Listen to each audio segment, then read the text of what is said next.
Straight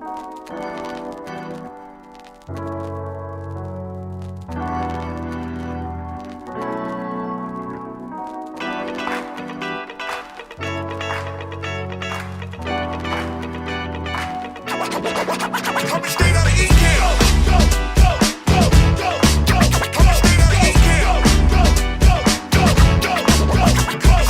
This is a jam for the Ecamm fam. Ecamm fam, this the name of the jam. This is a jam for the Ecamm fam. Ecamm fam, this the name of the jam. This is a jam for the Ecamm fam.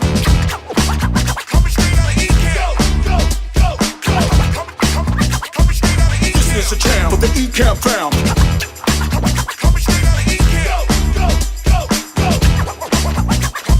This is a jam for the Ecamm fam. Ecamm fam is the name of the jam.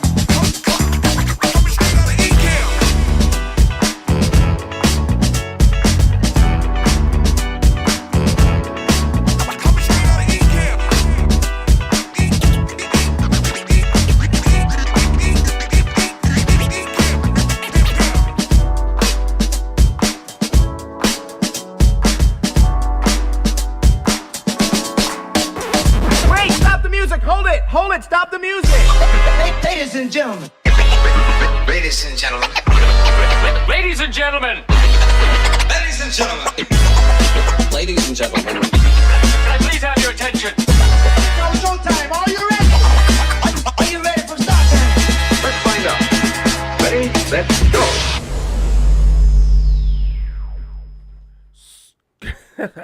I left that there from the last time. Skirt, skirt. What up, people? Aloha. Listen, we're going to do something a wee bit different in the beginning today. Don't worry, brand new people. We will get back around to the demo. But I promised Midori I would talk about something because we are getting, let's just say, a more than normal amount of questions coming into support based on this topic. This is something near and dear to my heart. I've spoken about ad nauseum, but we're going to cover it again today because A, information changes, and B, there are a lot of new people to the Ecamm fam, and they might not be privy to the information as some of you guys. So we're going to cover this because it's kind of important. Okay, let me grab one out of my little gadgetry circle here. I have this one. And then in my kit, I believe I have a portable.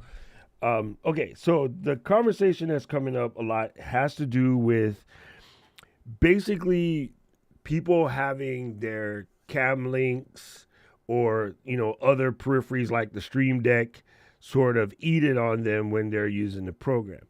And you know the rules. Whatever happens, it must be Ecamm's fault. So they contact support. And we have to try to explain that that's the nature of the type of hub that they requisited. Okay, so let me grab my portable so I can make this make sense. Actually, my portable wouldn't be one of the culprits because it's actually a portable dock, not a portable hub.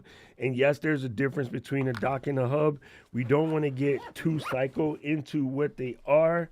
But in theory, for the most part, when you guys are talking about USB hubs, you're looking at an adapter that just adds a bunch of other peripheral holes on your computer. Okay, so this is what most people would call a USB hub. This happens to actually be a dock. You can always tell one primary difference between docks, hubs, and hybrids is if it has any video support. Normally, when it's just a basic hub, it won't have video support. And a lot of times it won't even have the Ethernet support. It'll literally just be a bunch of other holes for you to plug in more of your external USB kit. Okay. So in this particular one hey, you know what? I have Ecamm. I can do this. On this particular one, booyaka, there is a little set of lines on this hole. That line tells you that this can accept power. So if I am plugging this guy up with something like this, which is a 140 watt power brick, the 140 watts of power will pass through here through the USB-C cable, and then in turn allow me to plug it in to the Mac or something of that nature. When you have one like this, it will deliver the proper amount of power that will help you out. So what we're going to do is I'm going to pop up this notebook right quick. I don't want to dig out an HDMI cable, so I'm going to open up Ecamm on here. Ecamm. And then I'm going to hit the old NDI switch so you guys can learn something new today too if you're brand new around these here parts. Let me duplicate this scene and pull overhead. There we go. Pop in a little overheady camera. And then I will go to 16:9. And then I will flip my overhead twice because, I don't know, should. There we go. There it is. There I am. And then I'll put on this little camera here. And then I'll go back to Squircle. Because I just like Squircles. Just me. I'm weird. And we'll do something like this. Okay. So we're going to, don't do this in real life. But today I'm going to ignore this Ecamm update. We'll deal with that later. And then I'm going to Command Shift blank. I don't need to see that. And then I'm going to NDI out. I'm going to open up system settings. And then I want to do a get info. System report. All right. This will make all the sense in the world once I share this screen to Ecamm. And then I can show you guys on the other screen. All you people that operate with one monitor, I have to say, bless you. I have no idea how you do it. It really hurts my face. I don't know how you guys do it. You guys are heroes. All right. So now let me pull this. And wake up, Maggie. I think I got something to say to you. You should be working. While you're doing work, I see you. I see you. Let me try something else. Hold on 1 second. Go like this, and then click this. Click that one, click this one. Odd sauce. Odd sauce. Let me check to make sure the NDI out is properly on.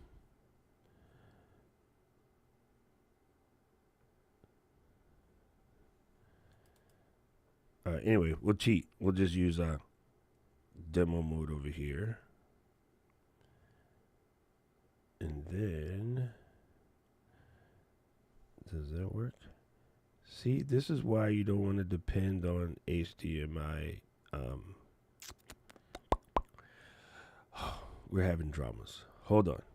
Hold on. We're going to fix it live. We're going to fix it live. Talk amongst yourself while I get a cable. Always up to date right before you go live. Yes. Yes.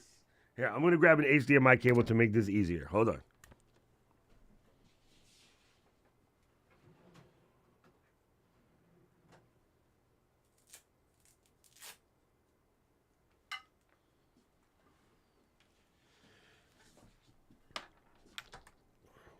One of the advantages of having my setup that I have is I can just plug something in. In the meantime,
Black Friday shopping. I don't think it's necessary.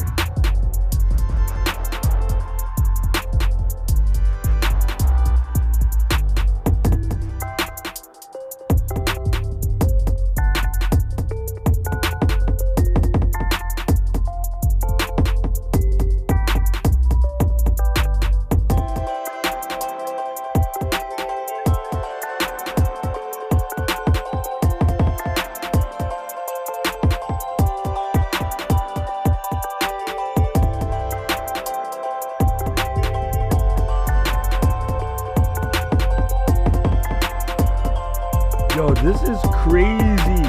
Like, neither way is working. It's driving me insane. What is happening here? There's something happening, y'all.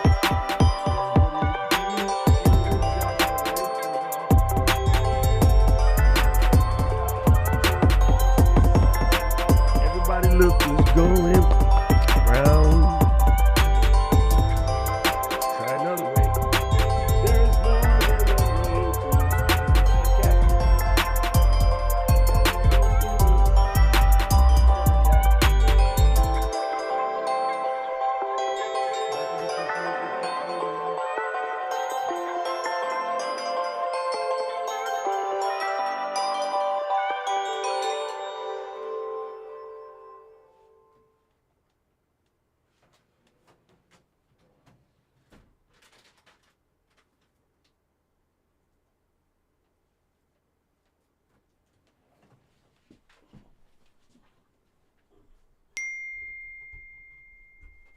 That would be Paul texting me, of course.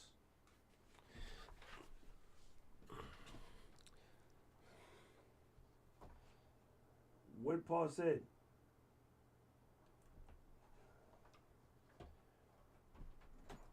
You know, because texting me while I'm looking for cables helps.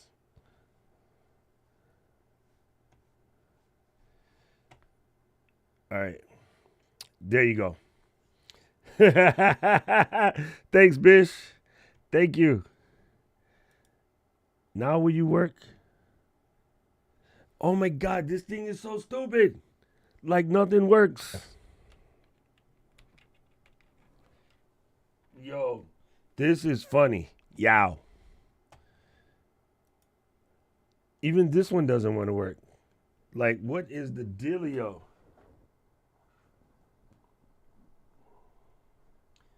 Here we go, yo. Here we go, yo. Alrighty. Come on, you can do it. You can. Oh my God. Yo, this is horrible. This is horrible.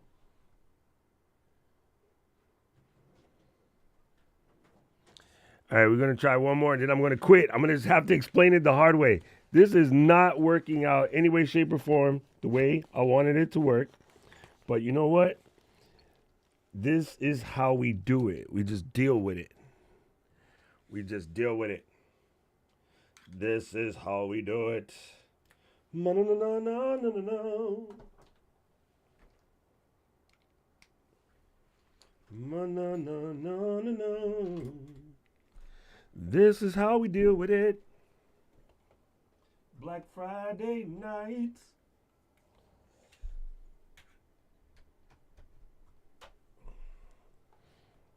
Yo, if this doesn't work, that just means it's my notebook causing trouble.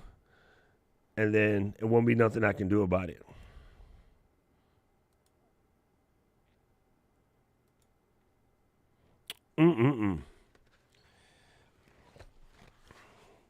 I think this one might get chalked up to Ecamm.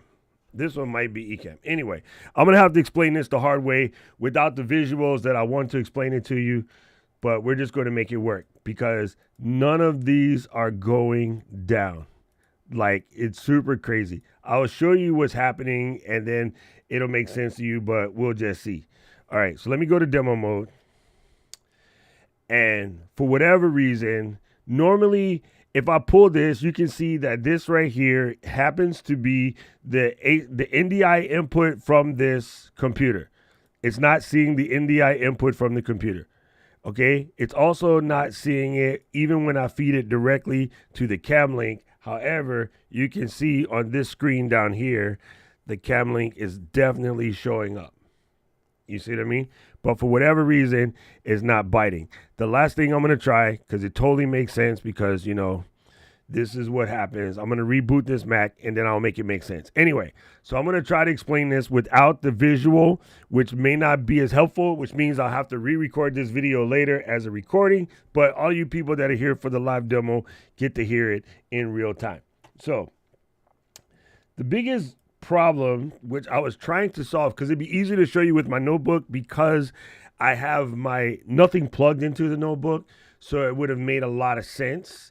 Looking on the Mac Studio, it's a little bit more daunting just due to the fact of the amount of things that are plugged into the Mac Studio. So the explanation is a little different. But let me show you what I was trying to show you then. Let me pull up this screen, change this onto one of these. And then I think Andy was here. Was Andy here? Andy, really funny. No, you don't need a converter on because I had Ecamm on. Ecamm just picks it up, right? So yeah, I never installed those BS apps because we have it built into Ecamm. So yeah, it's just really, really weird. I want to show system information. I want to show system information. There we go. Okay. No, we don't. Vidal, no, we don't. Yeah. I don't know what that would do, but I think I understand what you're looking for. You're looking for automatically switch based on whoever's talking. And yeah, we don't do that. You can completely use Ecamm in a multicam video podcast. We do it all the time. The number one you just manually switch. Auto switching is a cool idea in paper, but the false positives totally do not outweigh the speed of, you know, quote unquote, getting your editing done. Whenever you do auto switching, the false positives are ridiculous. And then you have to go back into your editing software and fix the false positives. And that's going to take you longer than just shooting ISOs, dropping all the ISOs in Final Cut with a multicam clip, listen to it on 2X, and legit press 1, 2, 3, 4 on the keyboard. It is so much faster that way. You don't really have false positives. And then where those splits are in Final Cut, Premiere, DaVinci, whatever, you just trim it. So if I were to, let me do this. If I were to have this turned on and I'm running this camera and this camera and this camera and the guest, which actually should be my other camera, and I put it on, Ecamm will record all of those. Right? Your guest coming in, right? So you can record up to 11 folks, right? All of those files will come into your computer as 11 files. With those 11 files in your computer, you would be able to very simply grab them all, plus the audio, throw it on the timeline in Final Cut. Final Cut will multi-clip that. And then on the keyboard, 1 through 0 is how you would switch angles, right? And anywhere you missed by accident when you're done, you literally grab the cut point and slide it left and right to even it out. And it's flawless. It's like basically flawless. Auto levels, if I just and I sneeze, I didn't say nothing, the camera switches to me. So it's one of those things that sounds good on paper, but as a person who's edited tons of multicam stuff, you definitely don't want to fight that. It's cute. It's cute for about 3 seconds. I can't even tell you that we're looking for it. You know, Cliff, sorry, we don't work there. We have been bugging them for 3 solid years. Every time they say, oh yeah, okay, we got it. and they just still don't do it. They just don't feel that I don't know what. I have no idea what the fight is. I don't know who peed off who. I guarantee you it's some one person, maybe two. But yeah, it's not our fault. Nothing we can do about it. Stream Social Ninja does work. Okay, let's give us a clean cut. We're going to give us a clean cut right here. And man, this totally went off the rails. Nothing worked the way I wanted it to work.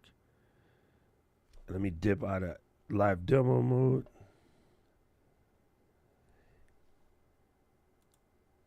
Dude, it didn't work with the NDI or the HDMI cable. It didn't work with this. It didn't work with the deck link, and it didn't work with the cam link. And yet I've done this lots of times. So don't ask me what's going on. This is what happens when you decide to do this right before and you thought everything was going to be everything because it always works. It didn't work. Remind me later. It's super funny to me because under normal circumstances, it just works. But today, it decided to be mean. It is hella funny. I wonder if it just so happens to be this. I'm super curious. Listen, we're demoing things live, so we're going to do this. Nobody move at all. Grab a coffee. I'm going to force quit Ecamm and then reload it, and the stream should rejoin. And I'll feel better if I do that. Okay? So nobody go anywhere. Everybody's hang tough. Don't do that. Here, let me be in live demo mode so you can see it. This is not, I won't say it's not for the faint of hearts. This is a rather common occurrence in tech, but just watch this so you guys can see. It should reload exactly on the same stream and nobody has to move. All right. So here we go. Ecamm Live Beta. See, you know how you know something's funky going on? Here's how you know something funky is going on. Look at the icon for Ecamm Live Beta. That tells you something funky is happening. Okay? So I'm going to force quit, restart. I'll be right back. Nobody move. Enjoy a cup of coffee or leftover turkey soup. Is that we are at a place in tech where you can confidently reboot a machine in under 10 seconds. Isn't that bananas? Like, without even thinking about it, without worrying about it, not coming back, you can confidently shut a machine. I didn't just restart. I shut that sucker all the way to freak down and then came back, and you can confidently reboot a machine in under 10 seconds. And to me, I find that to be a little bit glorious. I think we are just at a really cool place in time where that can happen. So, I don't know. I think that's cool. Okay. And I think having my head possibly be right, I also might have sussed out the problem. I don't know. We'll see in a second. It's still not working. Back on the phone, but not on the projector. Yeah, the projector might be a little bit behind the time. So crazy. All right, anyway. Super cool.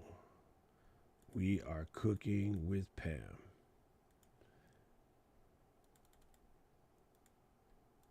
All right. We'll figure this out after the fact. Anyway, still not popping. Brand new whips just hopped in. Sounds of the top 10. Super funny. This is a serious case of Benjamin Buttons. I'm telling you. Anyway, let me go back to explaining what I was going to explain, and we're going to call it a clean cut, and then that's going to just happen to work for us. Okay, so let me turn this off. There's no easy way to fake this. I think I can fake it with overhead, and then we'll just call it that.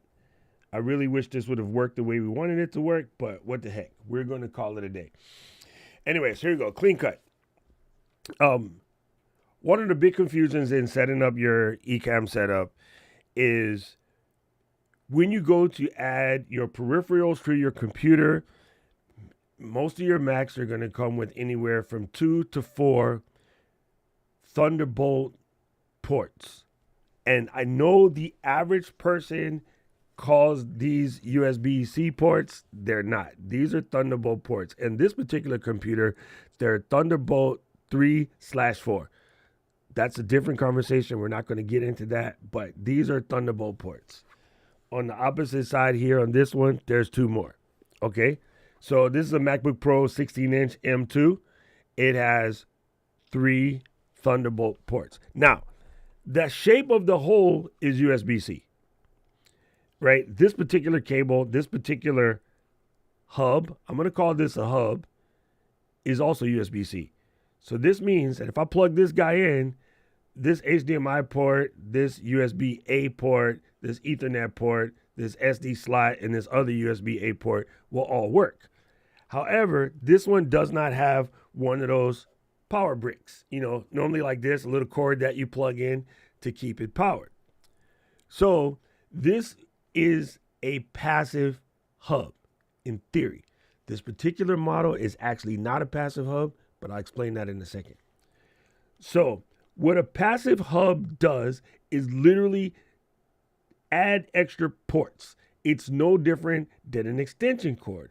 And similar to the dangers of extension cords around Christmas time, just having those extra holes does not make your computer any more powerful. So when you go to plug in something like a cam link requires a certain amount of electricity in order to work. So if I take this and plug it in, it requires electricity to turn on. Just because this thing, this hub, has that slot does not mean it has enough power to power this. Okay? When you just dangle it off your computer without any additional power, that power has to come from your Mac. On desktops, you're primarily okay. On laptops, you're dealing with the fluctuations of the battery, your location, a whole bunch of things. A lot of people use their laptops as their main streaming computer. You have to think about things differently when you're on your laptop. Okay? So this is why Elgato tells you to plug these directly into your Mac and not into one of these. You don't have to listen to them, but this is why they tell you that. They want to alleviate support issues. It's also why Elgato will tell you to plug one of these directly into your Mac and not into one of these, because they want to know that they're getting all the right power without anybody else in the way managing the power, which is one of these. Now, can you plug this into a hub, dock, switch, whatever? Absolutely. Does it work? 98% of the time, but the 2% where it doesn't, you are having a power issue in your hub. The 2% when it doesn't is normally not the fault of either Elgato or Ecamm. It's normally you're just having a power problem. So normally what do you have to do? You have to unplug it, plug it directly into your Mac to get this thing to reset, reboot, do whatever it does. But you also have to know why it's causing this problem. And they're going to get nerdy, but I want you to stick with me. Okay? I tried to set this demo up in a better way. It didn't work out the way I wanted. So we're going to make it work, because teamwork make the dream work. Okay, so here is the overhead shot. Again, it's upside down. Don't know why I did that. Hey, that's too many rotations, Doc. All right, so I'm going to put this here and do a chest lean back. And then I'm going to embiggen this with my fingy. Embiggen. Come on, man. Embiggen. There we go. There we go. Okay, so what you're going to see, this is the system report in your computer. When I click on the USB bus on this particular Mac, because this is a MacBook Pro, I have 1, 2, 3 independent USB 3.1 buses.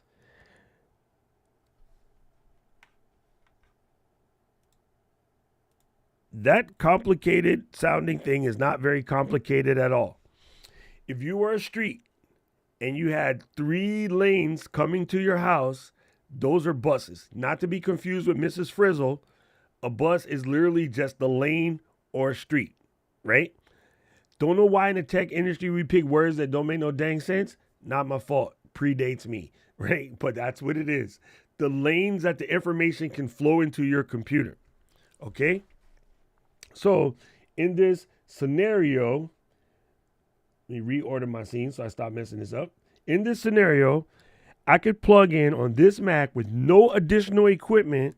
I could plug in 3 cam links and they will work, because each one of these cam links, according to the Elgato documentation and pretty much any other brand of this, it doesn't matter if you got the Jeremy Hubbard brand, you still need an independent bus for each one of these. Now, what happens with one of these dummy containers, I'm going to plug it in right now. And right now, I'm not going to add any additional power. I got to zoom out so you can see. It's asking me to allow this accessory to connect, in which case I do. And then I have to refresh my system. And upon refresh, upon the replay, you will see now there is a new little arrow next to the middle bus. Okay? I'm going to plug it in the bottom one just for S&Gs here. And now there's an arrow on the bottom one. I just wanted to do that because it'll make my job easier to explain. The difference was the middle one was the top hole here on the MacBook closest to the power. This is the bottom hole furthest away from the power. Now, this is what I'm about to say next is a little bit different. Hold on. I'm going to copy this, go here, paste, paste, paste, paste, paste. I just wanted to paste in the little dock head so I don't feel like you're talking to a disembodied voice. A lot of people will tell you, depending on your whatever you're plugging in, plug it into the one closest to the power source. In this particular case, it would be the one that's highlighted on this machine. This particular one is the one that's furthest away from the power port. This particular one is the one on this side of the machine. Okay, so if you want to know how I got to this, you go on your computer, you go about this Mac, and then, here, let me live demo mode this just for, I just accidentally closed that computer. All right, you hit the little apple, about this Mac. You're going to get one of these. You're going to hit more info, and it's going to bring up this. This is your system panel in general. At the bottom, there's a button that says System Report. Okay? When you get the System Report, you're going to see this, and you'll see on the Mac Studio, if I close all of these guys, because Mac Studios are gangster, you will see how many USB buses there are on the Mac Studio. That's 7. 1, 2, 3, 4, 5, 6, 7. Actually, there's only 6. I do have a CalDigit plugged in. You can tell which is which because it says Apple. That's how you know it's built into your machine, right? The one that says Apple. Also Apple, another Apple, another Apple. This one says Intel Corporation, but through Apple. And the reason why it says Intel Corporation is one of the Thunderbolt biscuits. Also Apple, also Apple. So these are the mother ones built in. So yes, it is 7. If I twirl this down, you'll see that there's a USB 3 Gen 2 hub, right? You'll see there's a USB 2 hub. If I twirl this one down, you'll see there's a CalDigit TS4. And then inside the CalDigit TS4, it added another hub. This is a whole different lane. In the CalDigit TS4, this is a whole different lane. Then also, you'll see all the things I have plugged into that CalDigit. which is kind of psycho. But if I expose this one, you'll see I have another hub. This one is the CalDigit dock, the CalDigit Thunderbolt dock. And in that dock, you see I have a cam link. Okay, so these are all different streets coming into your computer, right? So what that means when I come back out here, let's come out of live demo mode. What that means is every cam link or capture card that you have has to live on its own separate lane. I cannot put two cam links or a cam link and a game captures X60 on the same lane. It's like trying to drive two 18-wheelers down a single lane highway. It cannot work. It does not have that capability.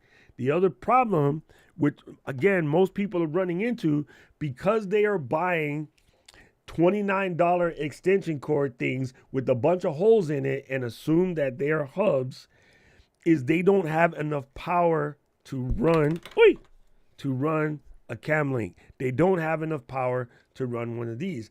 In fact, on this particular one, when you plug it in and it's underpowered, the little light blinks red. When you plug it in and it's properly powered, the little light blinks, I want to say clear. That's not a color. It says blinking blue right now, and it's white. That tells you it's properly powered. When it's not properly powered, it will blink red. Okay? When you have a good signal lock, I believe it turns blue. So if you bought one of these, they average 29 to 70 bucks, whatever, and they don't have their own separate power supply. They are normally underpowered for your machine. Also, if you plug it into your computer and it doesn't generate an entire bus, that means it's just an extension cord. So what it will do is it will show you more USB holes, but they don't have any computational power. Now, the reason why I said mine is different because OWC, they know what they're doing. This is actually a dock. It actually has chips inside, and those chips make it show up on my computer as an additional device. And you can normally tell because, again, it can actually do HDMI and it can do Ethernet. So oftentimes when you see that, it's an indicator that your device has enough power to do something more than just be extra ports, if you will. When you have those capabilities, you're normally getting more out of your device. So that is why it seems like it's working better than normal. Okay, so I really wanted to point that out. I'm going to come and check you guys out in the questions. So what to look for? I will show you on Amazon in a second after we take a couple of these questions. But I look for something that A, has its own power supply. I prefer that these power supplies be over 100 watts, which is why I tend to pick things like an actual Thunderbolt hub as opposed to one of those docks. And this freaks people out because a Thunderbolt hub will range between 150 and 200 bucks. But there's a reason for it. There's chips in here that allow your Mac to see 2 more lanes. This is expanding the neighborhood, not overbuilding, right? So this comes with a 120 watt power supply, and you get 3 more Thunderbolt ports, which faster, 40 gigabytes per second, 5, the average one of these. When you see a blue one, that means super speed. Can you see the blue in there? Yes, see the blue in there? Super speed means 10.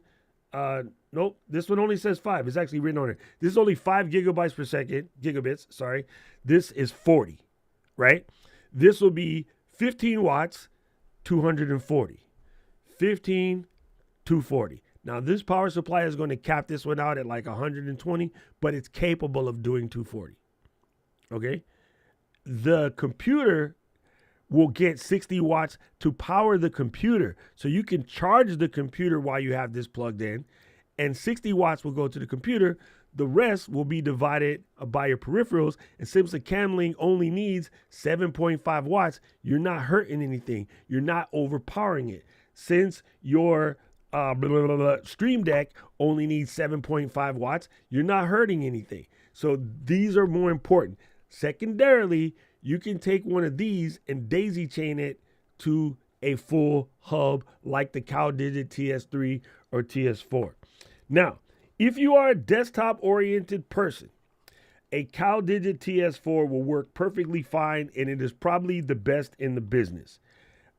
After that, more or less right beside that, the OWC Thunderbolt docks, also highly recommended, best in the business. They just work.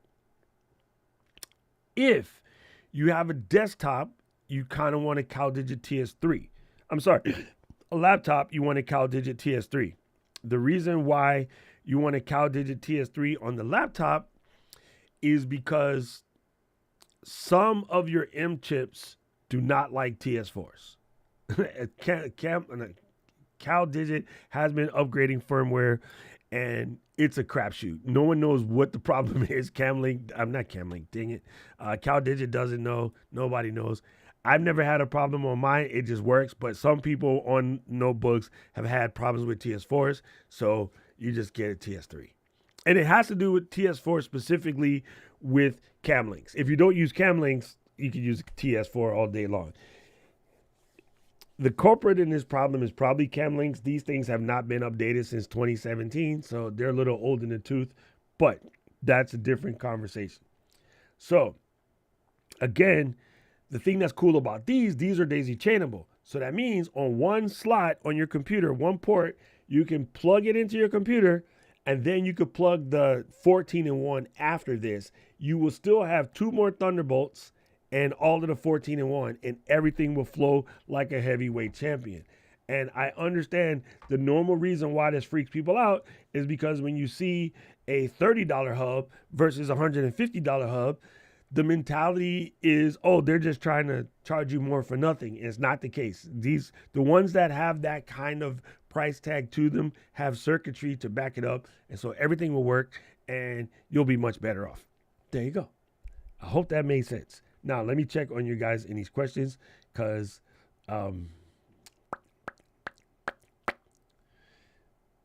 if it has the word M in the front of it, so M1 Mac Mini with 8 gigs, don't ever buy 8 gigs, but an M1 Mac Mini with 8 gigs will run circles around your request at this moment in time. I would not let my worst enemy just get 8 gigs. So, M1 with 16 gigs will take that all the way up to 4 cameras and ten guests, yeah, it's not that power hungry. It really isn't. iMac and a Mac Mini, they're the exact same computer in different bodies. So neither of them is more powerful than the other one. They are the exact same computer. I wish I could show you. Maybe I can. Here, let me close this notebook. Tomas, let me see. And let's go. iMac M1. I'm going to pick M1, even though I know if you're probably buy a new one, it's going to be an M3. M1. I'm trying to see if I can find a picture.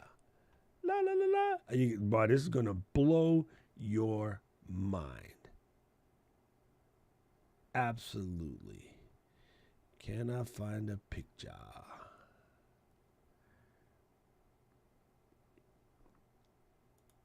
This is close.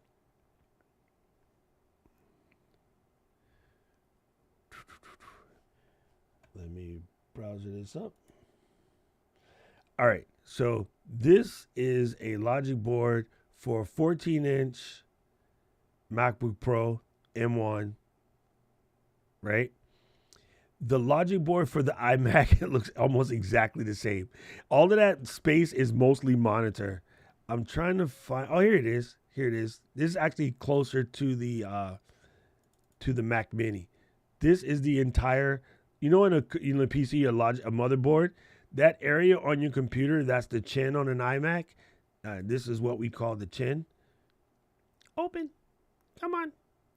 This little piece right here, the chin, that's the whole computer sits right in there. So it looks bigger, but that's mostly monitor and air. So looking back at this, this is the whole logic board. If you were to look at the logic board for a M1 Mac Mini, it's going to look pretty similar, but just flattened out. But all of the main ingredients is right here. This is just thermal in order to keep the processor cool. But yeah, I mean, they're literally basically the same computer.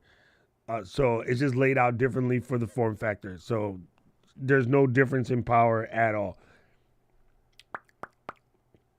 Now, should you get a Mac Studio? Abso-freaking-lutely. 110. Why? Because I got one. No, just kidding.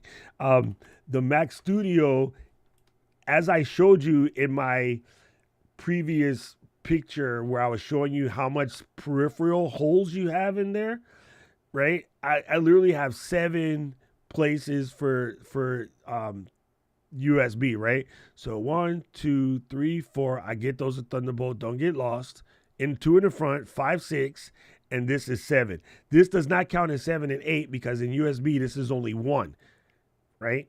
So you literally get 7 USB lanes, which means you could do anything, everything, some more things and other things with this, whereas you struggle with a Mac Mini because it only has 2.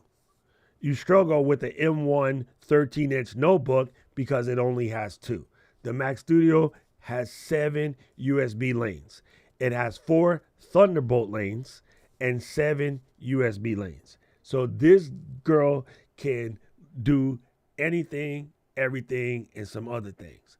Now, it is in my brain opinion that it's very possible that we're going to get studio bumps sometime in April. So, you know, I always say get what you need to get when you need to get it. But just know in your head that coming to the party this late in the game, we are very likely to get Mac Studio bumps in April or June. So if that's not going to hurt your feelings, go to town. And while we're in here, base level Mac Studio refurbished $1529, $270 off. And it comes with 32 gigabytes. 1,500 bones. Fam, that is a bargain.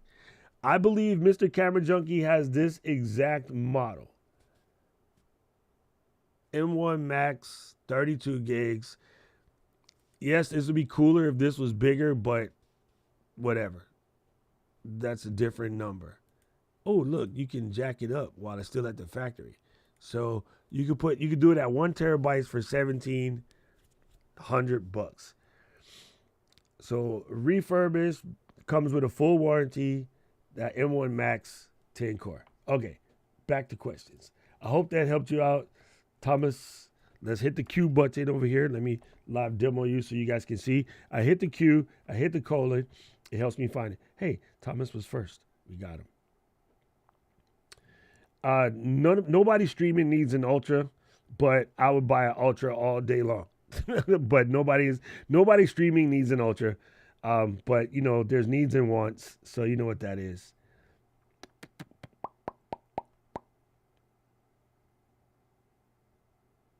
Boom, boom, boom.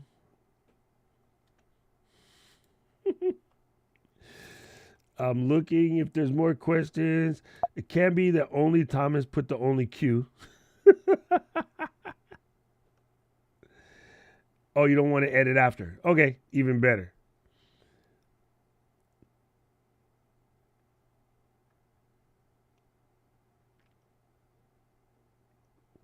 You know, I don't know if Vidal is still here, but I still want to think about this. In my head, this is just me, because you've all experienced this in Zoom, right? In my head, I would rather multiple folks talking and the switch comes late than multiple folks talking and it jumps every time somebody sneezes or goes, ah, ah, ah, ah, ah. like the interjection, and the thing is automatically switching. I don't know. To me, in Zoom is disconcerting. So doing it for your podcast would also be disconcerting. This is me. I'm curious, again, if Vidal is still here, the amount of people that are here in the chat right now, you put in like thumbs up for auto switching is fine. You don't care if the picture jumps around, or you'd rather it switch manually instead of the, that would be thumbs down, right? So, or you can be like, yay for auto switching or nay for auto switching. I'm curious what you guys think. Me personally, when it happens in Zoom, it drives me batty.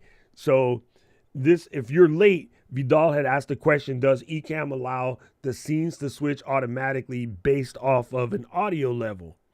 Which means if all of a sudden I go quiet and Paul or Rich started talking, the scene that was Paul or Rich would automatically jump. But in my head, this is exactly what that would look like while you're trying to stream. So like I'm just in the middle of talking, I'm telling you something super important, and then I go and then I'm back to talking again, and I go and then I'm back to talking. To me, that's what's going to happen. So anyway, I'm curious what you guys think, because my opinion doesn't matter, even though I'm a professional.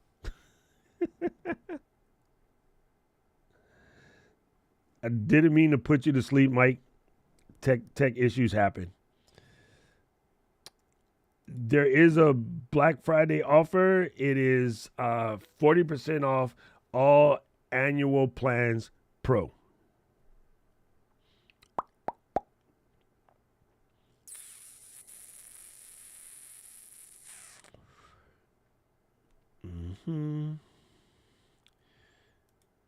Yes. Why I couldn't be any different. It's good to see you here. Yeah, it works for everybody. It's just throw the gamble. Like, it should always work with YouTube and Facebook. Some other platforms might be different, but I know that YouTube and Facebook are really good at recovering streams.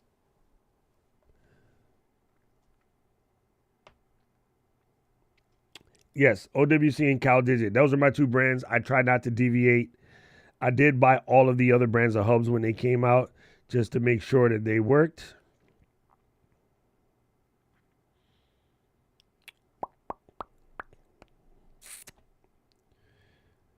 Just looking.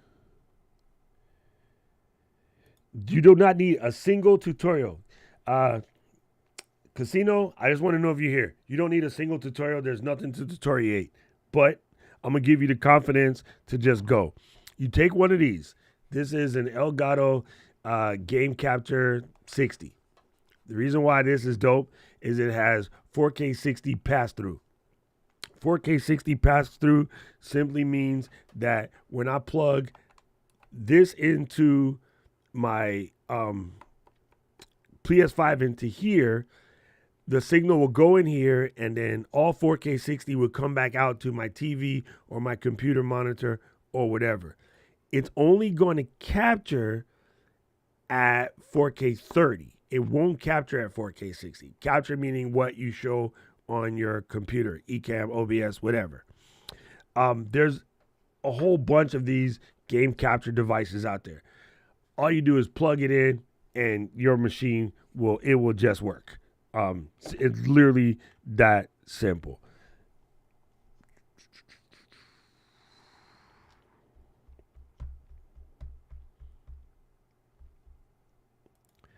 There you go. There you go. Appreciate it.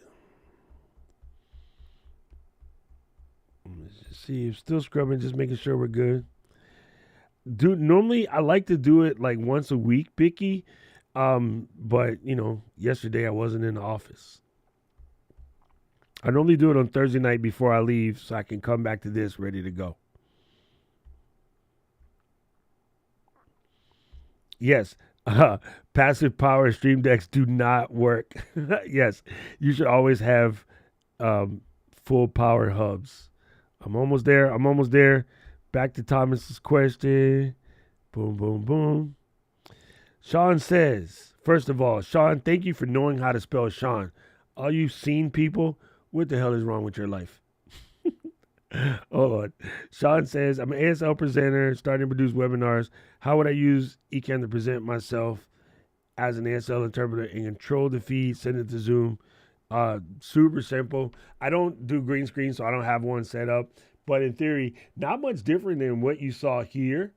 I could just, if I'm doing something, I can put myself in the box here. And you could even custom the side here. Let me go to live demo mode.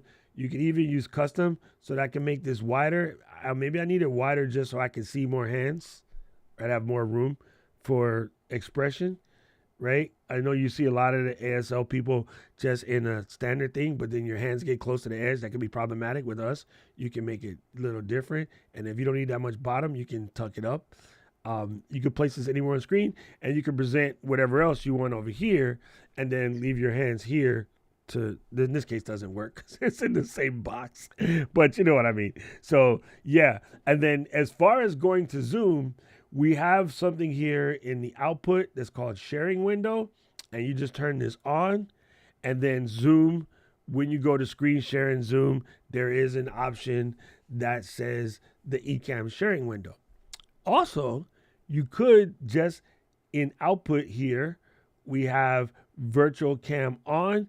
Zoom will just see Ecamm as one of the cameras, but it will include everything that's in this big window here. So yeah, super easy to do and would totally work for you, Sean. Boom. Again, thank you for knowing how to spell your name. Victor has the M1 base model and tried to make it cry. It's so hard. I've tried so hard to make this thing cry. I've thrown everything at it. It does not blink. It really doesn't blink. Yes, they're all not created equal, 100%.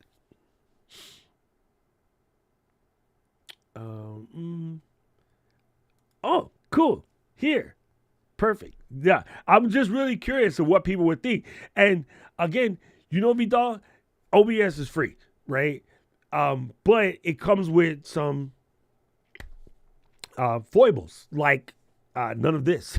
no video, no weird dude every Friday coming to teach you how to use it with a whole bunch of experience that can help you work through problems. But I would say just see how you like it. I think this is me, purely my opinion. And Paul, we need one of those disclaimers. The opinions of Doc are not the opinions of Ecamm. Well, I don't know. I personally think it's a little bit what's the word?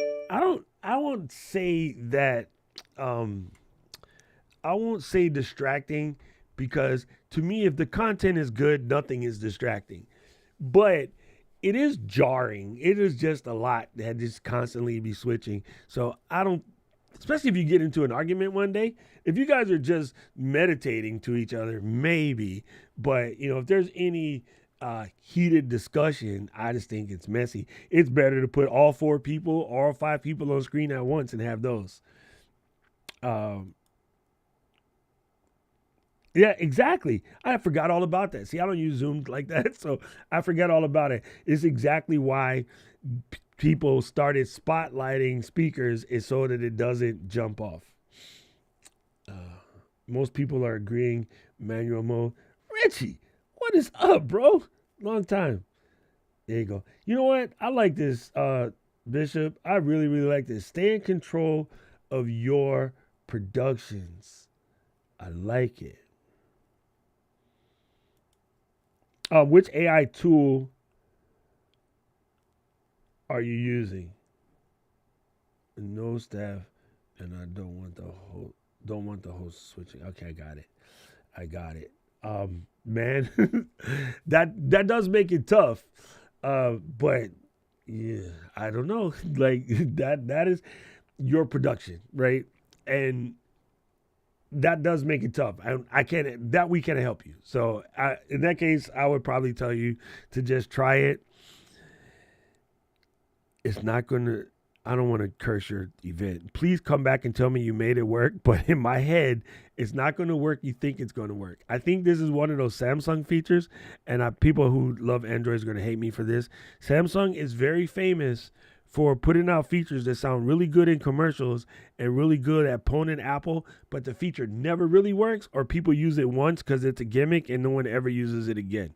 So to me, it sounds like one of those Samsung features, but I'd be super curious to see how it works out for you. Yeah, this might be one of those ones where you call the college and get an intern. Like if the event is that important and you don't want the host messing around, I don't think there's too many people on the stream that don't live near a college, and you couldn't possibly get an intern. What is up, Neil?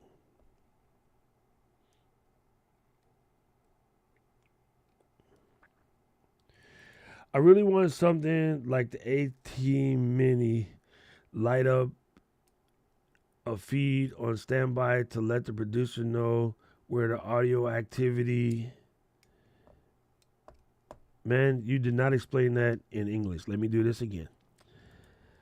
I want something like the A10 Mini, light up a feed on standby to let the producer know there's audio activity on that channel and allow the producer to decide when and if to switch.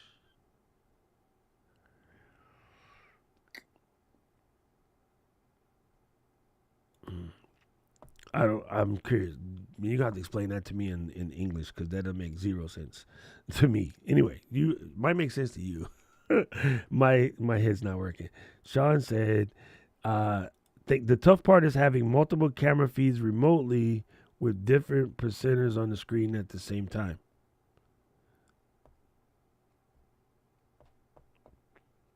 You mean with you? Okay, let's put it this way. Let's fix it. This is my favorite thing to do on Fridays. Sean, is there a feed or video that you saw and you go, I want that? If you can tell me what that is, I can see if I can recreate it, because I'm not, maybe it's just me. Maybe it was too much eating yesterday. I get the multiple feeds, and I get the remotely, and I get the presenters on a different screen at the same time, but I don't get why that's the tough part, because literally that's what we built this for. So I'm curious. I'm just trying to get a better understanding. This is why this kind of chats versus Discord chats is difficult. This is why I'm like, we got to do these in Discord for, like open mic night. So that way I can hear exactly what you're trying to do and I can help you solve the problem.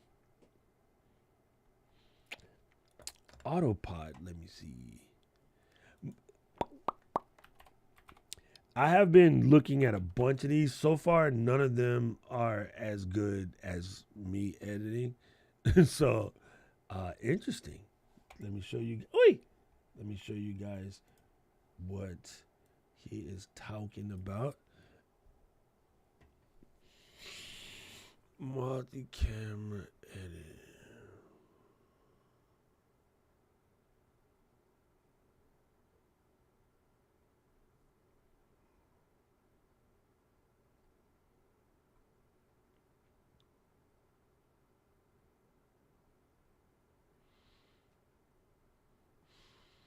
Yeah, you could do this with the ISOs. So you could, you're trying to show, okay, let's put it this way. Vidal, when you are doing this podcast, are you also live streaming it to the public, or is it behind a wall?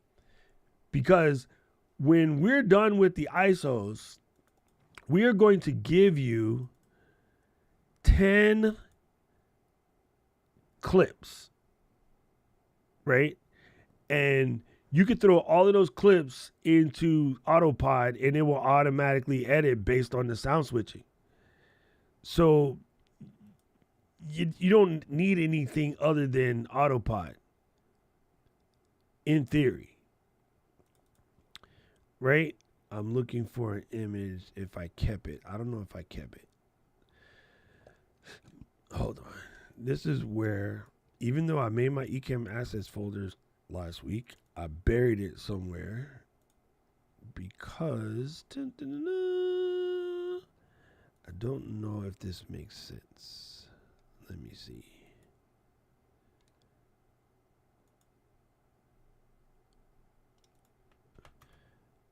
I did it. Okay, so watch this, Monsignor Vidal. Let's make a new sin and then drop this. And by all means, please never do this in real life. This was so silly. This was extra silly. However, all right, so what you're looking at right now, hopefully, is recording this, is you're looking at a stream with 10, all 10 of us. So I have the 9 people in the box, and then Daniel makes the 10th, and I am the host. Okay, so on that setup, I actually end up with a folder with 10 separate video files, one for each body, and 10 separate audio files, one for each body. According to AutoPod, I could take all 10 of those videos and throw them at, it says Premiere. Okay, I could throw all of those at Premiere and it will automatically chop that for you. So you don't need the switching part to really happen unless you're presenting it live at the same time you're recording. In that case, we're back to square one. But if you're doing this hidden, you don't have to deal with the switching. It's going to happen automatically because you're going to end up with the 10 different video clips. And then the only thing you would do is instead of showing this, where'd I put it? Instead of showing this to the populace, which you could show this when you're live, but when you put it in, one of the cameras will be yours, which would just look like this. And in which case you would, that's the first camera, everybody else is the extra cameras, and then this AutoPod software will put you in the ballpark of a perfect edit. So in theory, you're still good with Ecamm just the way you have it. In theory. Again, I would test it out. If you need people to jump on, there's a whole bunch in the community that will jump on with you to help you test it. Okay, he said, many presenters like to call on people to comment in the workshop. Would it be better to send those called in to a link in Ecamm for your production? Leave it in. Honestly, it's better to do it in Ecamm just for the way that we handle the guests, but also for the after fact. You're, like I was just saying to Vidal, you're going to end up with a separate audio file and a separate video file, right? So if I go into preferences over here and I go to video, wrong, interview, man, what are you doing? Recording. There we go. I work here. When you go to recording, I have this turned on to grab the interview guests and the guest audio. So this is going to generate a separate video track and audio track for each guest as they call in. That way, if I need to go and, produce this after the fact, clean it up, make some short videos, whatever, I have that capability because I had them call in the Ecamm. If you have them call in the Zoom, unless you set up Zoom ISO, which is amazing, but quite complicated, you're not going to have that. So it will make your process harder. I think you have much more control over the process if you have the other guests call in through the Ecamm link.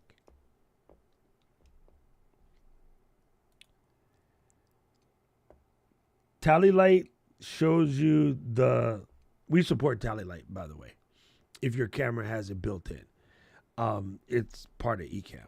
But Tally Light shows you the camera that's active, not necessarily the audio bounce. Yeah, there you go. So you can do it with Ecamm.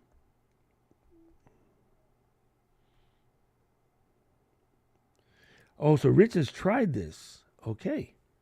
Nice. Yeah, to me, I'm not trying to be a weirdo. I can do it faster than all of these AI things can do it. Just because I have a lot of experience doing it. I found that on all the ones, the AI ones that I've played with so far, I haven't played with AudioPod because it's Premiere. I'm fine, okay. Is they end up taking more time than if I just did it. So it sounds cute on paper. You actually need the ISOs in order to give them to the editing app, the video tracks. That's independent of what's being shown on. Yeah, exactly. That's what I think. I think I explained it that way, Keely. But if I got it wrong, thank you for that. DaVinci has auto jump cuts. I believe Premiere has auto jump cut too now.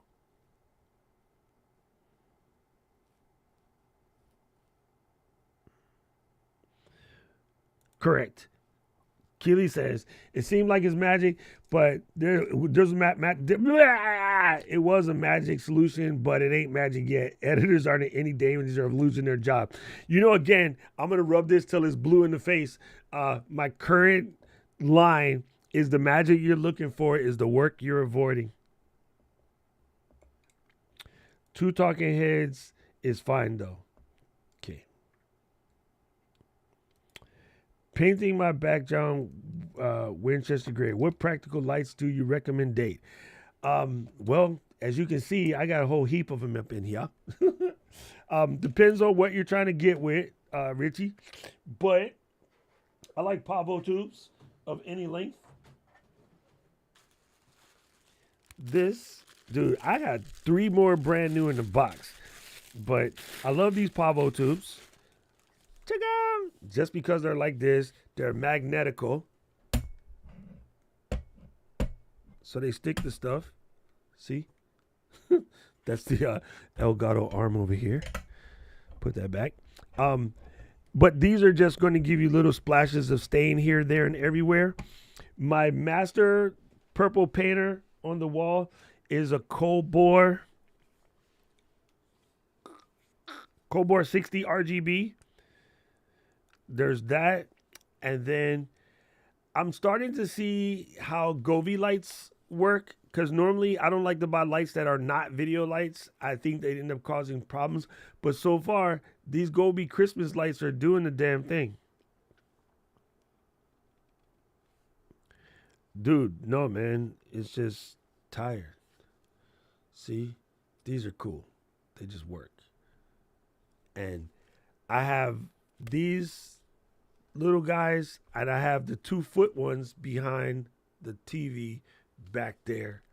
And then I have the square version of these that goes into the little bookshelf areas back there.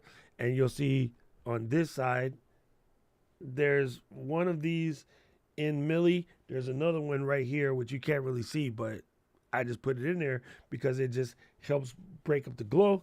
And the reason why I have such dope high elation, that means the little fuzz around the light, is because I'm using a 1/8 black Pro Mist filter.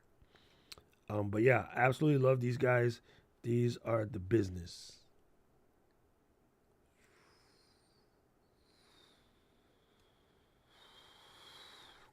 Super cool. I also have, with the Colbor, that's providing the splash in the corner. So it's more solid. Before it was just a hot spot, and now it's more John Blaze than that, if you will. And that's because it's connected to an app, so I can control it. So my phone's not dead, which it is. Sorry, let me wake this one up. I can control it with the phone. So I like Nan lights. I like Colbor. And now that they've learned to stop being greedy and they dropped their prices drastically, Amrans are also dope. Amrans are amazing. So they're all good.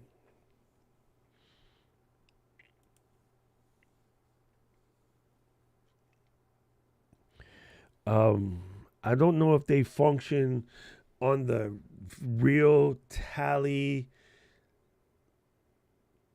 protocol. That's the right word. I don't know if they function on the real Tally protocol. That would be the problem. Ooh.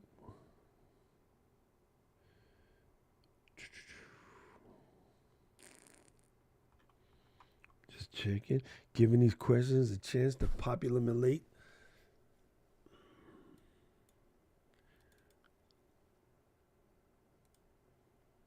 It's really bugging me why I just don't want to do what I wanted it to do. It's so crazy. It's so crazy. And it really trips me out. Like, why this did not work. Oh, I'm going to try something. At this point in time, we're just trying stuff. I can log into my Mac Mini. Thank you, Bish. I can log into my Mac Mini from here and open up Ecamm and tell it to do the NDI. I want to see if that one works. But one of the first things I need to do is make sure that interview is off, because that can cause a problem. Okay, let's log in. Yeah, it's so weird that didn't work. Now I'm just curious. Ecamm, recent items, Ecamm Live Beta.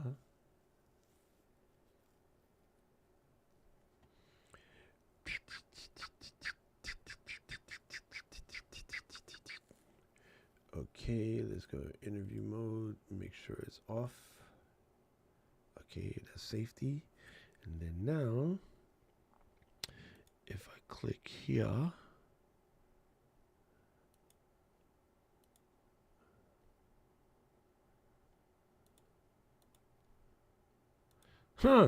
see, okay, yo, this is so crazy, fam. Hold on, let me do this. What's up, Melvin? How are you? First of all, this item on the desktop is helping to mess up this. All right, you guys not gonna believe this, but if I go to my Mac Mini, boom, boom, boom, pull up Ecamm Live, it just works. It's there. But on this one, when I pull up my notebook on Ecamm Live, it's not there, and it's the same. It is legit. Hold up, wait a minute, let me put some in it. Could that be the problem?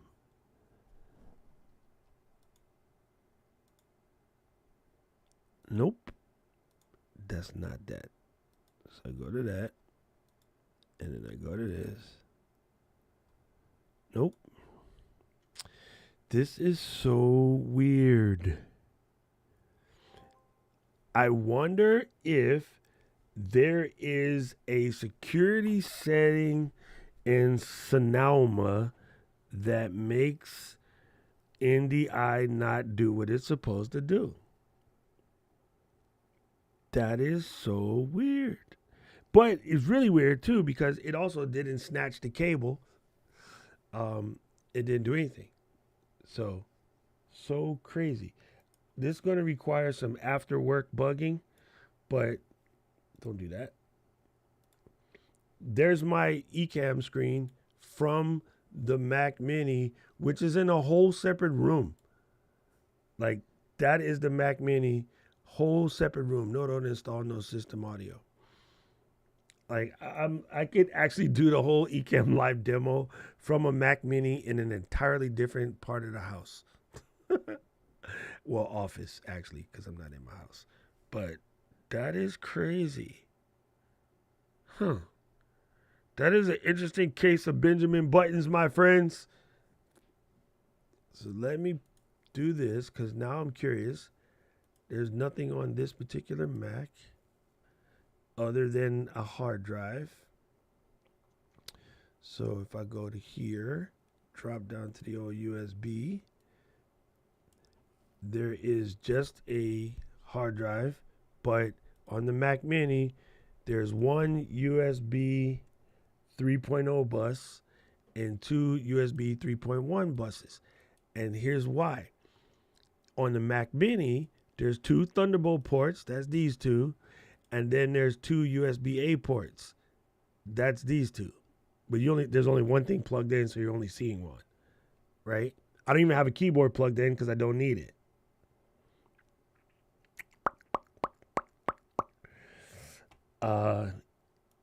Easy peasy cover greasy. Good question. Good question. Let me show you that. All right, let me stop live troubleshooting. This is so interesting to me. Okay, let's go back to here. Let's show Sean our favoriteest trick. Okay, you got two ways. Two ways to do this, Mr. Norris. We'll go here. This is what's known as a widget share. I'm going to close this window. Boom. And let me pick somebody that has a webinar that I could watch. Who would have a good webinar to watch?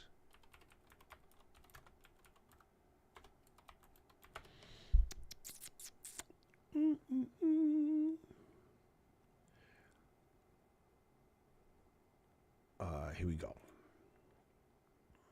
So here's the two ways. If I go click this screen share icon down here on the bottom, let me embiggen it so we can make sure we're in the right spot. There's my little screen share icon. Boom. That creates a screen share, right? With the screen share here, of course, I can make my head smaller, not important. I can put that there, zoomify this to like such. Click on the little pencil, drop down, find Google Chrome. Bam. And then here's a bunch of webinars. Okay. So I can click this and it's going to play the webinar. Just give it one more minute. Let a few more. Sorry. Don't say stuff, Jay. So I can play the webinar like this. So this is basically playing it through the Chrome window. To me, not as pretty. Okay. Now, in this particular case, I'm just going to grab this URL, drop it. I moved the wrong thing. Hold on. Let me do that again to make it smooth. I'm going to grab this URL, drop it like it's hot, move this out the way, and I did the exact same thing. However, it doesn't have all of that weird Chromeness going on. It's just that, right? I'm looking at this page live, and I can control it by coming down here to the bottom and turn on this finger. Now this is active, right? So now I have play, pause, control directly in this picture, right? I have the ability to rock the scrolls, move up and down, but yeah, it's trying to do this. This is taking a little longer to load than normal, but let's just refresh it and then press play.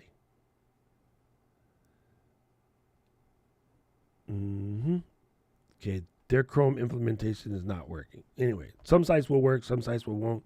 But me personally, I like to do it this way. Honestly, I don't like to play things live when they're live. I prefer you download them. So some of the webinar software people will allow you to download their videos. Some of them won't. There's ways to work around that, but YouTube doesn't like when we talk about it. But this way is a live Chrome browser. I mean, it is legit a live Chrome browser. So you can do anything that you can do in Chrome. So those are the two ways to do it. I personally would tell you, if at all possible, download it, because streaming is pretty much the second hardest thing your computer can do. So when you're doing that and you have your internet pipe being used to stream, you're going to play a movie that also requires you to congest your network traffic even deeper. It's always better to download the videos if possible, in which case it's just a drag and drop. Once you download the video, you can just drag it in and play it like that. So me personally, I download, but everybody doesn't want to download because they don't know how, or busy, translate to LAZY. Then yeah, you're just asking your computer to do more than it wants to, so you're more than likely going to break it. Oh, cool. You got him. Nice. Oh man, that must be real cool with the horn. Amaze balls. I hope that made sense, Sean. If it's already on YouTube, it does work easier when you do the widget play. So if I were to pull it from YouTube, it's borderline flawless. Let me go to YouTube and let's go to home.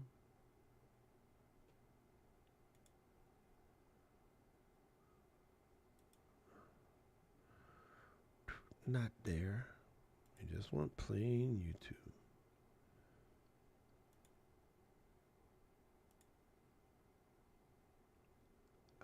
We can't get in trouble for this.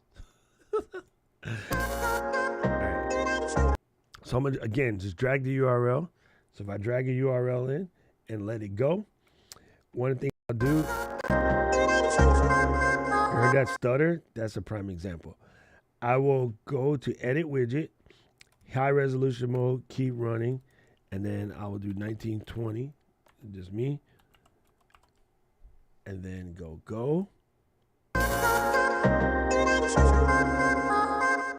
All right. Now turn that off so that I can move it again. It's going to allow me to place it wherever I want to place it. And then I could even copy that, paste settings, boom, got a little border, nice. And then hit full screen. Go back to the finger, hit full screen, and then we can see what Anna is talking about.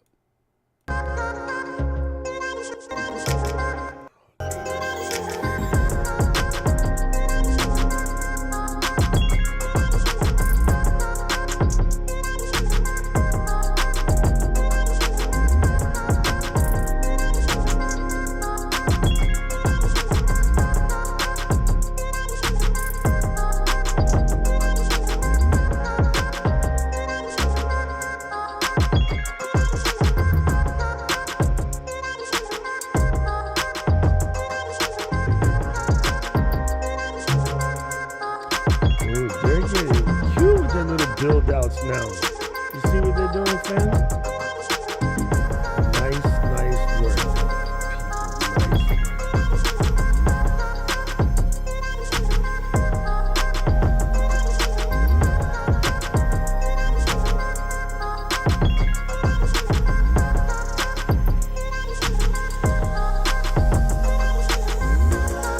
Cilantro, tomato, avocado. Nice. Okay, now it's going to play something else, which we don't want it to play because we're going to get in trouble. So yeah, that's to me, like, I just like doing it that way. Because it's just easier. You get to interact. You can pause. You can stop. You will find some sites. It really depends on their coding because the widget is a full Chrome browser. But just like Chrome, some sites work properly. Some sites don't. If it doesn't work, yeah, you got to go pull it. I would say download it. All right, well, that was a fun, basically useless demo day. It didn't do what I wanted it to do. Now I have to do some troubleshooting. I'm going to go figure out why it's not working, and then I'll probably be back later today to re-record the video that I was trying to record. It is so nuts. Like, why does it not want to do what you ask it to do? It makes me crazy. Anyway, it's fun. If you guys have any more questions, please let it go. Matt, you're welcome. Oh, God. Yes. Yeah, this is a lot of fun. And I think, people have to be willing to, first of all, if you're not willing to make a fool out of yourself, you probably shouldn't even start this game because you will definitely end up looking foolish at some point in time. And it's no biggie. Nobody really cares. For the amount of value that most people are giving to their community, to their people, to their audience, having the occasional goofballery, the audience just straight up doesn't care. Because they know that if you had it your way, it would have been dang near flawless.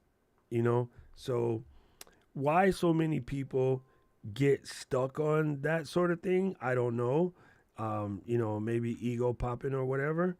But you don't really have to worry about that. Your audience doesn't really care. As long as you're coming through and giving them the good info and being genuine, more people are concerned that the person talking to them is genuine than that the person talking to them is perfect. So you guys got to get that part out of your head. You know what I mean? Nothing you can fix under normal circumstances, Melvin. That is just internet doing internet congestion. And again, especially hard when you're a musician, you have to understand that all of what we're doing is passing through a network that is powerful yet extremely fickle when it's anything other than just raw text, right? So considering the amount of data that you're pushing through a live stream, when the live stream hiccups, there's really not much you can do about it other than the fact that it's just hicking up. Okay? So I know that tends to throw people off, right? And I'm trying to get my people, the Ecamm fam, to just be better at this, but our brains are having a hard time with this. When I go to someone's stream and the internet is wigging out, I don't tell them because they can't do anything about it. There's really nothing they can do about it. If it's really, really bad, maybe you can say, hey, you want to reboot and come back? But you have to understand, well, you're not going to know this. It depends on how well you think they know their streaming game. If I'm talking to somebody like myself or Tom or Paul or Luis or Bicky, Matt, you know, people that kind of technically evolved, I would trust them to restart and come back and they might fix it. But a lot of people, they're not tech savvy at all. So you telling them that the internet is broken does nothing but distract them from what they were telling you, which could have been important and could have worked if the image looked like this.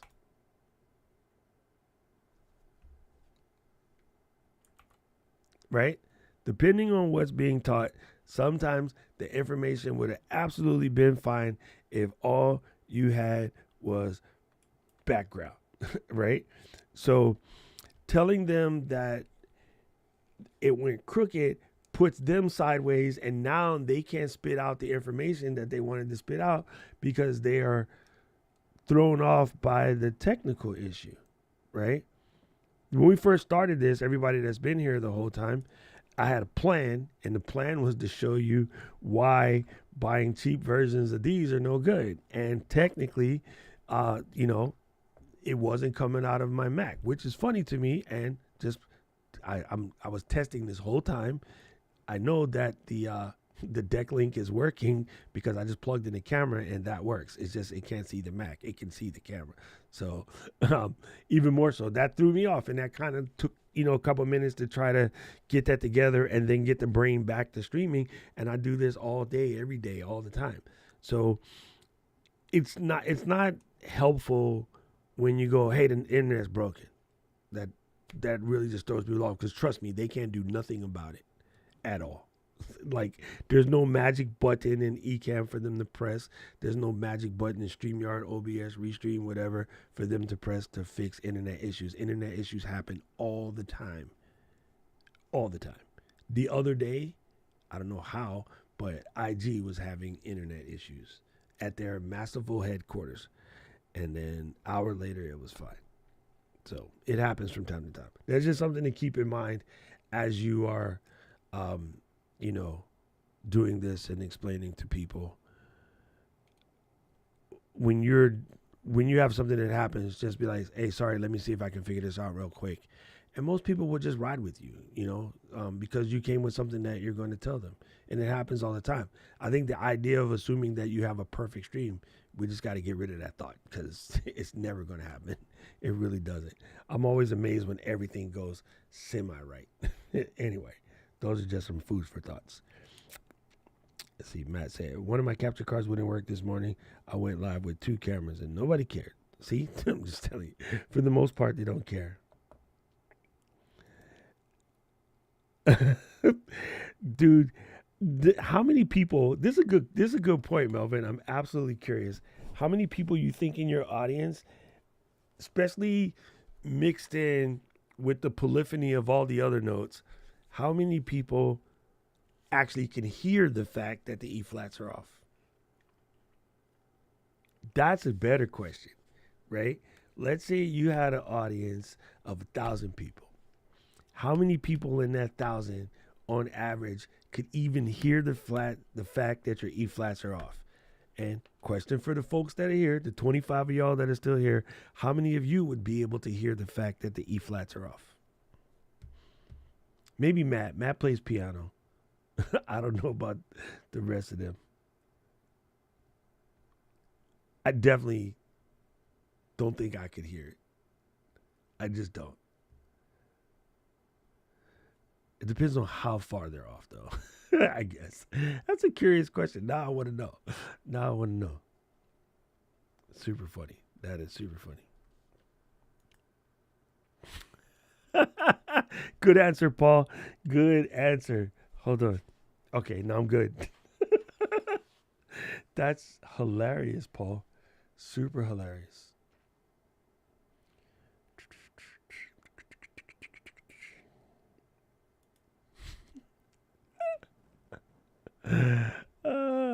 Super funny. All right, gang. That was our right? That was our tech stream for today. And we'll be back next Friday. Yeah, I'm still trying to figure this out because it's not. I don't like when tech gives me issues. I'm gonna send some reports over to the KNG, see what we can figure out. Anyway, I will see you guys. I might be in a Discord trying to figure this out, so come and see me if I'm hanging out. Y'all peace out. Have a good one. Enjoy your Black Friday shopping. Mahalo.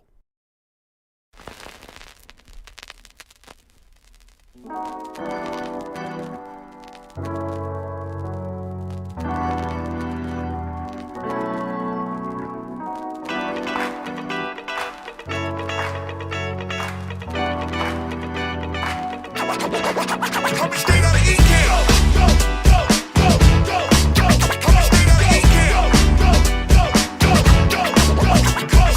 This is a jam for the Ecamm fam. Ecamm fam, this the name of the jam. This is a jam for the Ecamm fam. Ecamm fam, this the name of the jam. This is a jam for the Ecamm fam.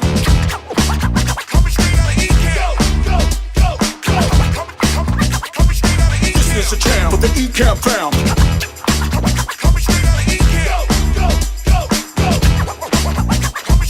This is a jam for the Ecamm fam. Ecamm fam is the name of the jam.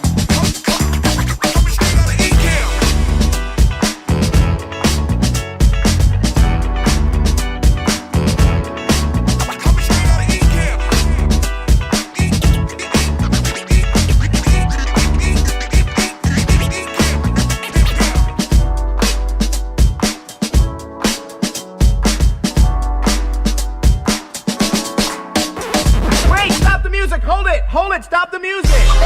Ladies and gentlemen. Ladies and gentlemen. Ladies and gentlemen. Ladies and gentlemen. Ladies and gentlemen.